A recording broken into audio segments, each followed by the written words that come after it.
दोस्तों अगर आपको ये वीडियो पसंद आए तो वीडियो को लाइक करें, सब्सक्राइब करें और इस घंटे को बजाय ऑल प्रेस करें हमारी वीडियो सबसे पहले देखने के लिए। दोस्तों एक बार फिर से बहुत बहुत स्वागत है। मिशन यूपी के लिए अमित शाह का मास्टर प्लान, ब्राह्मणों के साथ ओबीसी, महत्वपूर्ण और जाटव दलित वोटों पर भी नज़र है। तो ओबीसी को साधने के लिए केशव प्रसाद मौर्य को यूपी में अहम जिम्मेदारी मिल सकती है, या तो केशव प्रसाद मौर्य को उत्तर प्रदेश में 6 महीने के लिए मुख्यमंत्री बनाया जाएगा या फिर उनको प्रदेश का अध्यक्ष बनाया जाएगा।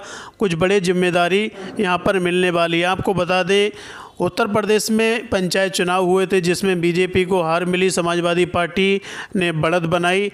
इससे बीजेपी की जो नींद है वो खुली है और संगठन में मीटिंगें चली हैं। तो यहाँ पर योगी आदित्यनाथ को हटाकर केशव प्रसाद मौर्य को मुख्यमंत्री बनाए जाने की चर्चा तेज हो गई है।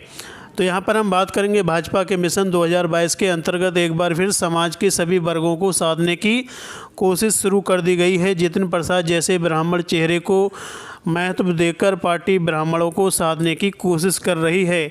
तो अनुप्रिया पटेल और संजय निषाद को भी नाराज़गी दूर कर कुर्मी पटेल और निषाद समाज को भी साथ लाने की कोशिश कर रही है।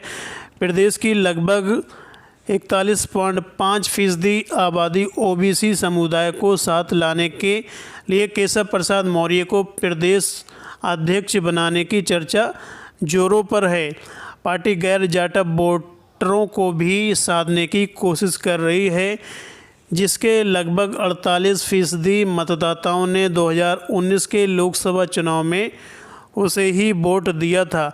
लोकसभा चुनाव 2019 के बाद मनचाहा कैबिनेट मंत्रालय मिलने से नाराज चल रही अनुप्रिया पटेल भाजपा नेता अमित शाह से मुलाकात की है। माना जा रहा है कि उन्हें केंद्रीय कैबिनेट में उचित प्रतिनिधित्व करने का मौका दिया जा सकता है। साथ ही उनकी पार्टी से प्रदेश सरकार में भी किसी एक विधायक को मंत्री बनाया जा सकता है।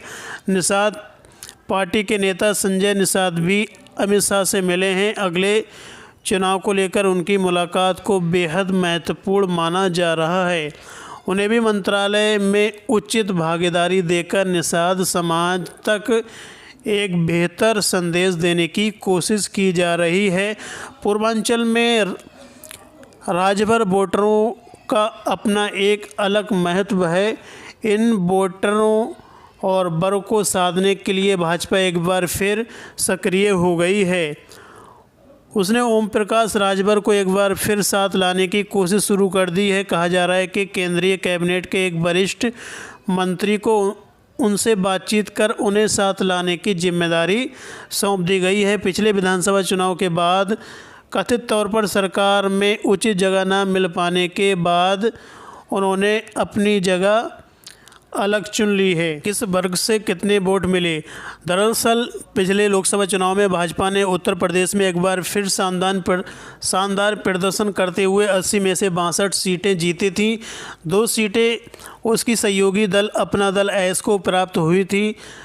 लोक नीति CSDS के एक आंकड़े के अनुसार इस चुनाव में भाजपा को समाज के सभी वर्गों से वोट मिला था। ब्राह्मण के कुल वोटरों का 82% उसे मिला, तो राजपूत वोटरों के 89% वोटरों का उसका अधिकार हासिल हुआ। लेकिन भाजपा की इस बड़ी ताकत बना ओबीसी और गैर जाटव में मिला शानदार वोट। अनुमान है कि प्रदेश की 41.5% आबादी वाले ओबीसी समुदाय के 72% वोटरों ने भाजपा को ही वोट दिया था।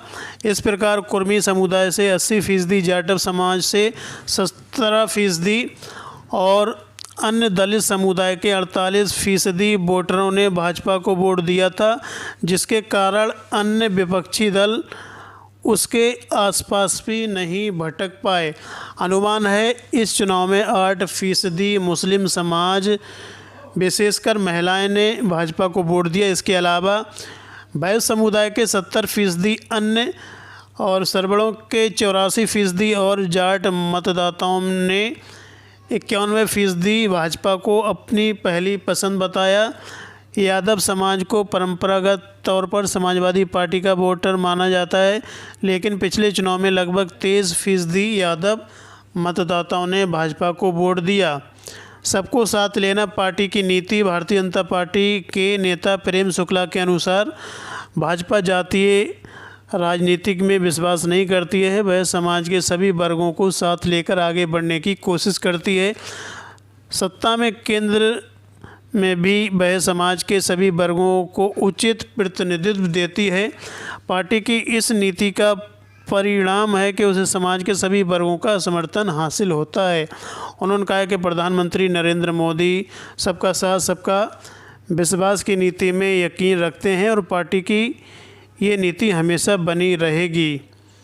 तो दोस्तों, आपको ये वीडियो कैसा लगा कमेंट करके बताइए। वीडियो को लाइक करें, शेयर करें, चैनल को सब्सक्राइब करें।